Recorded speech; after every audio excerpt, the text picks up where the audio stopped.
I was told that I was doing a Q&A, so that's something a little different. I think it's probably good.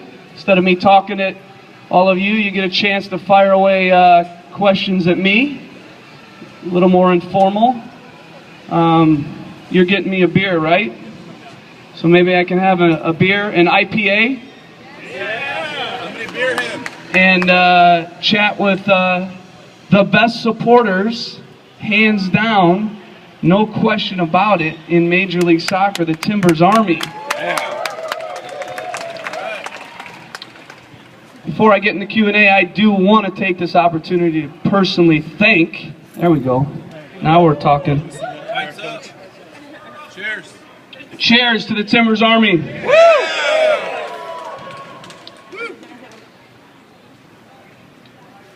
You want to be my beer hold? Sorry, man.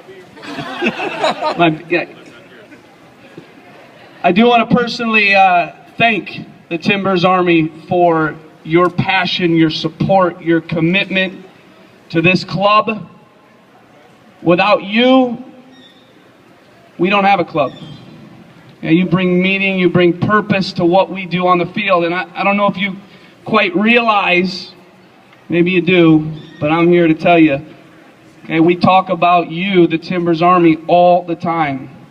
Okay, the players talk about you. When we do team talks, when we come into games, flying like we are, okay, trying to win, we're trying to win for you. Okay, because you are so passionate, and it's interesting. I've always felt in some ways when we're going to this goal, it's like you're sucking the ball in the back of the net.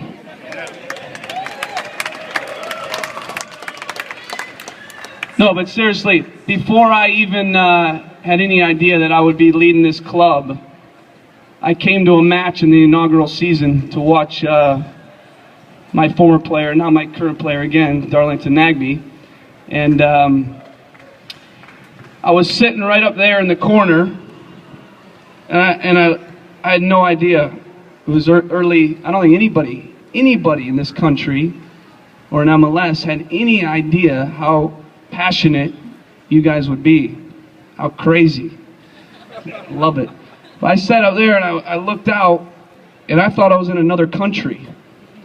And I thought to myself, soccer has arrived in this country. This is what we need.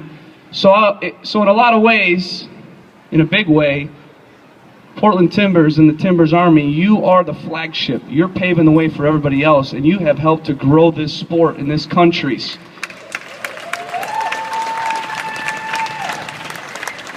So I want to thank you, and it was a big part of me taking this job. And I want you to realize that a big part of me coming here was you. And I know with a lot of the players that have been added, it's a big reason they came here as well. Okay, there's nothing like the Timbers Army. There's nothing like the atmosphere we have at games. And I'm just real blessed and honored to lead this club and to have you behind me and these players. Obviously, we're on a good run of form. We're on the right track. Everybody asks, are you ahead of schedule? Are you behind schedule? You know, I think we're right where we wanted to be. Okay? But we haven't done anything yet, so we're going to, as I say, keep our highs low and our lows high.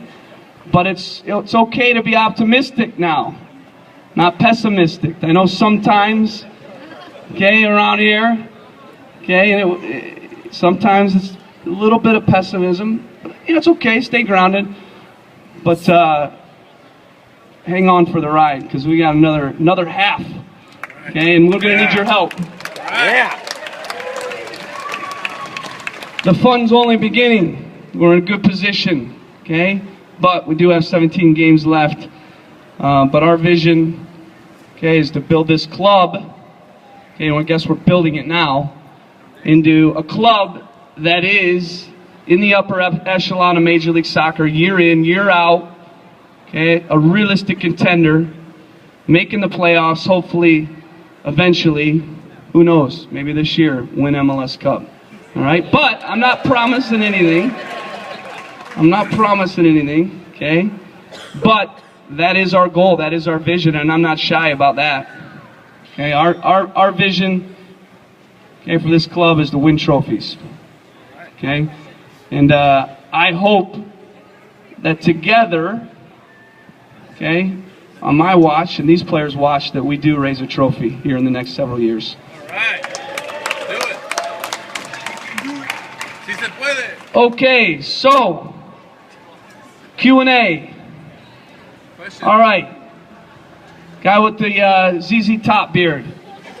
I like it.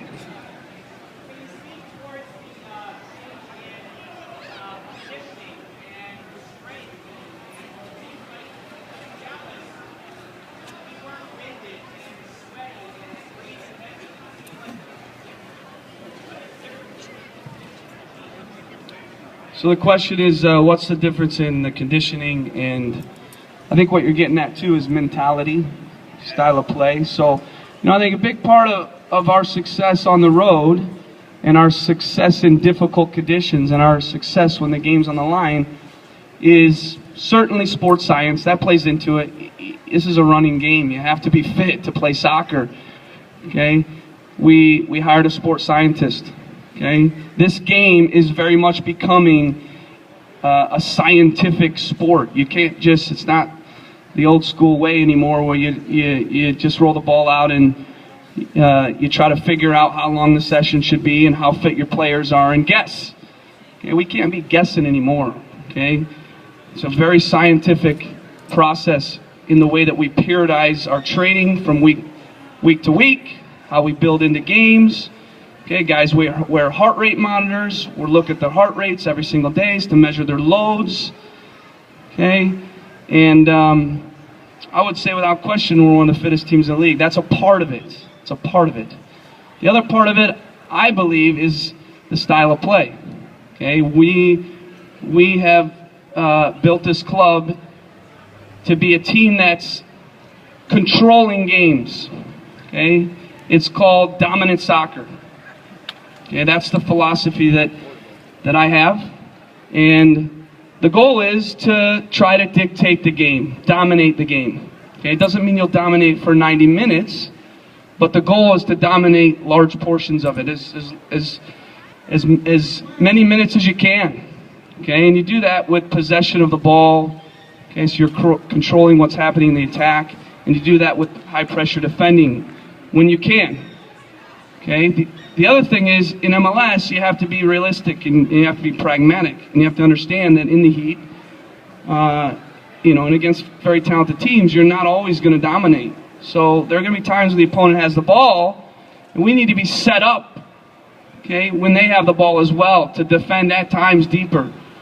Okay, maybe at times play on the break, counterattack. Maybe at times if a team's pressing us, even though we want to be a passing team, we don't want to play into their hands and get turned over. We might have to go direct.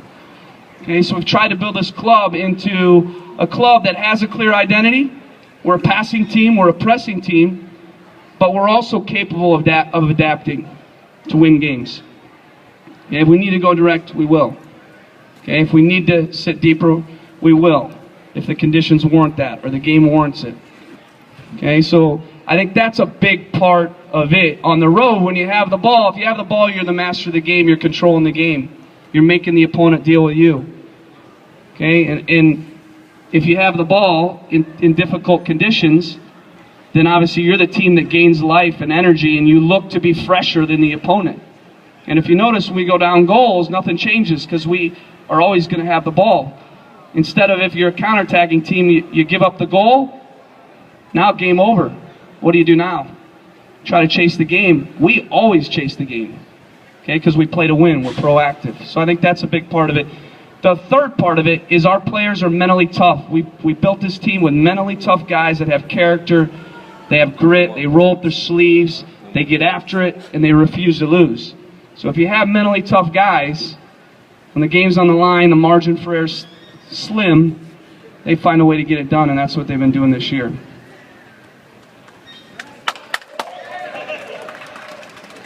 You like that one? I thought you might. Timber's Army has brass balls. Yeah. So the question is the level of concern with the players going on international duty. It's just a part of